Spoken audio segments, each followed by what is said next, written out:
Labas vakaras, tiesioginėme eteryje dirba TV3 žinios, o jas šiandien pradedame išskirtiniais kadrais iš Neringos Venckienės namų. Jose užfiksuota šokiruojanti drama, kaip antstolė vykdo Kėdainių teismo sprendimą. Kaukėtas pareigūnas plėšia mergaitę iš močiutės glėbio. Jau tegu ką nori, jau mergaitės, tai jau jie nepaima. Ne, netrukdo. Aš nesvarbu, mergaitė niekur neis, net negalvokit. Palaukit,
Palauk, mama, pasakė, vaikas lieka čia.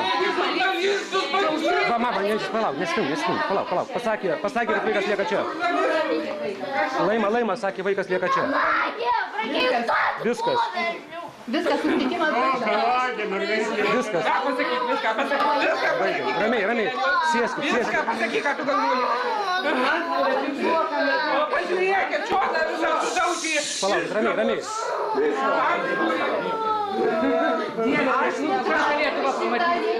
Prašau išeiti visiems. Ką veikiau, aš negaliu su pasėsti. Prašė išeiti visiems. Paklausom.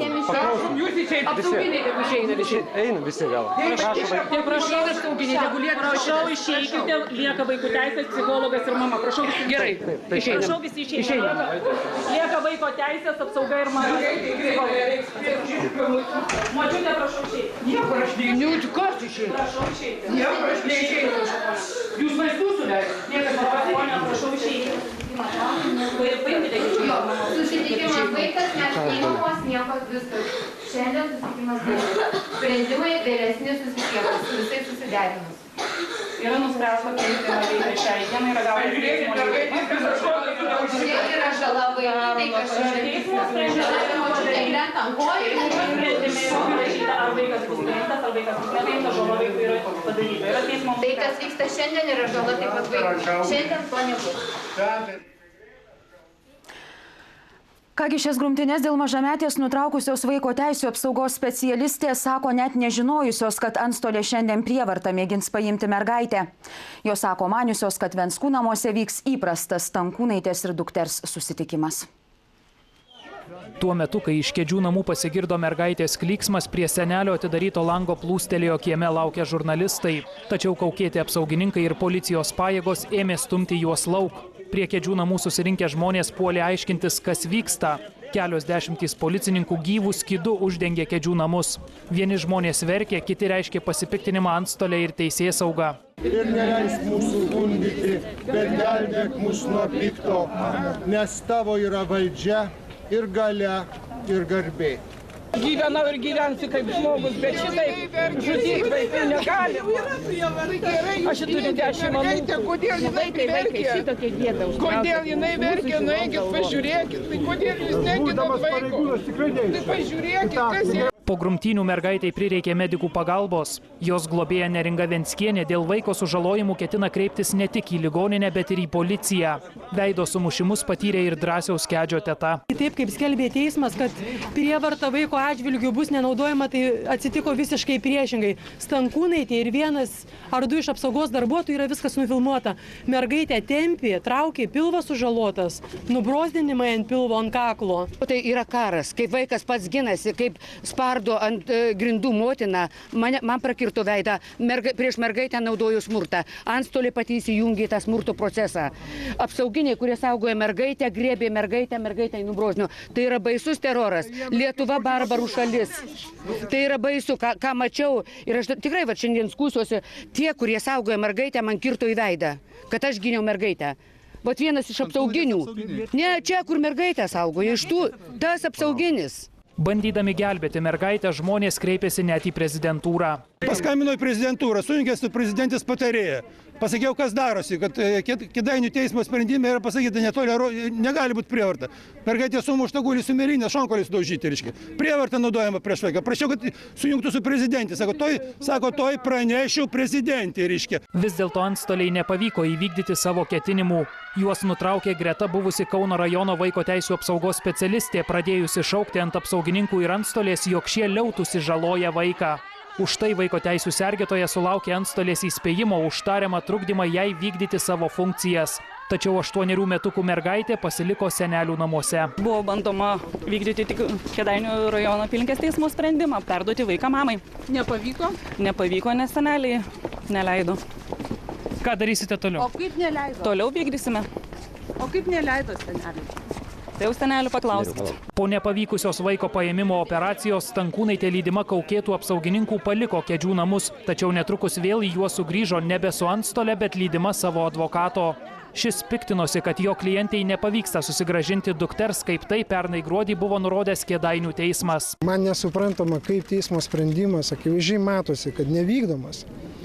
Mama negali pasimti vaiką pagal teismo sprendimą, o teisėja Venckienė, kaip laikina globėja, turėtų paruoštą vaiką, paaiškintam vaikui, kad privaloma eiti pas mamą, tačiau priešingai jinai sėdi ir nuteikinėja vaiką, kad neitų. Aš neįsivaizduoju, kaip galima tikėtis tokioje situacijoje, kad bus teismo sprendimas vykdomas geruoju iš pačios teisėjos Venckienės pusės. Drąsiaus Kedžio artimieji piktinasi, kad teismas buvo nurodęs nevartoti prieš vaiką prievartos, tačiau kaip tik tai darė dukrą susigrąžinti siekianti motina. Ant grindų voliojosi, mergaitės piegė, aš nevažiuosiu, su jumi klykė mergaitė. Ir negražiai ant mamos sakė, aišku, žinot, prasiveržė vaikui, kaip gina savo gyvybę. Jis gynė gyvybę, vaikas. O kaip Stankūnaitė elgėsi? Stankūnaitė irgi ten dalyvavo, grėbė lūpų už kojų mergaitę. Apsauga, kuri turi saugoti vaiką, skirta fiziniai vaikui apsauga, tai ta pati apsauga vaiką žaloja. Tai akivaizdus nubrozdinimai yra. Venckienė žada artimiausių metų prašyti, kad grumtynėse dalyvavę apsaugininkai būtų nušalinti nuo mažametės apsaugos. Tuo tarpu Kauno policija po pietų surengtoje spaudos konferencijoje pareiškė užtikrinusi viešąją tvarką tik Kėdžių kieme, o dėl namo viduje kilusių grumtynių pareigūnai teisinasi, esą ten jiems kištis negalima. Ten ne vieša vieta. Ten yra privati valda, privatus gyvenimas ir ne vieša vieta. Mes užtikrinom viešąją tvarką iš išorės. Teisėsaugininkai tvirtina, esą muštynių Kėdžių namuose nebuvo, o tik priešintasi antstolės veiksmams. Aš pasakiau, kad dabar mergaitė, vaiko teisų atstovai, kad dabar mergaitė turi būti perduota mamai. Ir tada seneliai kartu su Skučienė įėjo į vidų, mama ėmė mergaitę ir tada automatiškai puolė senelį ir seneliai pradėjo klykti, skučienė iš paskos, mergaitė įsigando, gavosi triukšmas baisuliai. Nuvirto senelį begeldėdama savo anūkę, anūkė irgi apsikabino ir senelė, tada senelė anūkė. Į pagalbą atbėgo dėdugas, jie nuvirto ant žemės, ant viršaus, ta mergaitė tiesiog jau traiškyti, jie patys pradėjo, nes skučienė dar užgriuvo ant viršaus. Pasak pareigūnų, apsaugininkai esą nesimušė, o tik gelbėjo, kad mergaitė nebūtų suspausta. Tuo tarpu antstolė tikina, kad mažametė šaukti pradėjo neva išsigandusi klykiančių senelių. Kitaip situaciją nupasakoja čia pat buvusi vaiko teisių apsaugos specialistė. Mergaitė verkė ir ką galiu pasakyti, tai ką labai aiškiai girdėjau, kad pasakėm, mama, tu melagė. Vaiko teisių sergėtojai pasibaisėja antstolės darbu. Esą ji mergaitę paimti ir perduoti motinai bandė paskubomis, iš anksto apie tai neįspėjusi.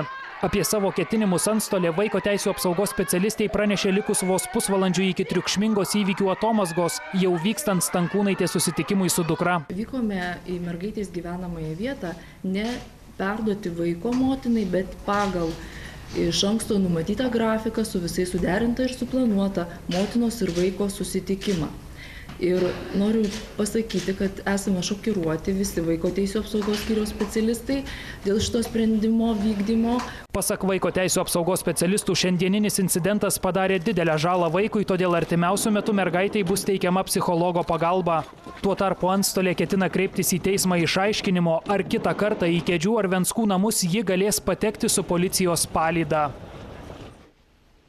Sužinojusi apie dramatiškus įvykius Garliavoje, savo poziciją vidurdienį išplatino prezidentė. Dalia Grybauskaitė ragino ginti mergaitės interesus, nenaudojant prieš ją prievartos.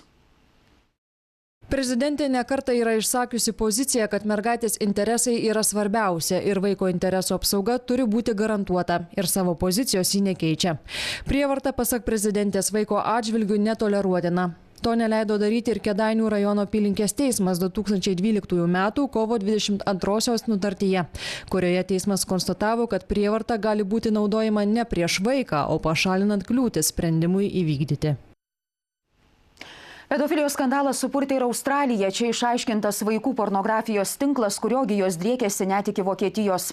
Pareigūnai šturmavo 10 namų, sulaikė 14 vyrų, konfiskuota tūkstančiai šokiruojančių vaizdo įrašų. Juose užfiksuota, kaip išnaudojami įvairių rasių vaikai ir net kūdikiai. Australijos policija išsiaiškino mažamečio pornografijos tinklą ir suėmė 14 vyrų, įskaitant kai kurių vaikų tėvus. Pareigūnai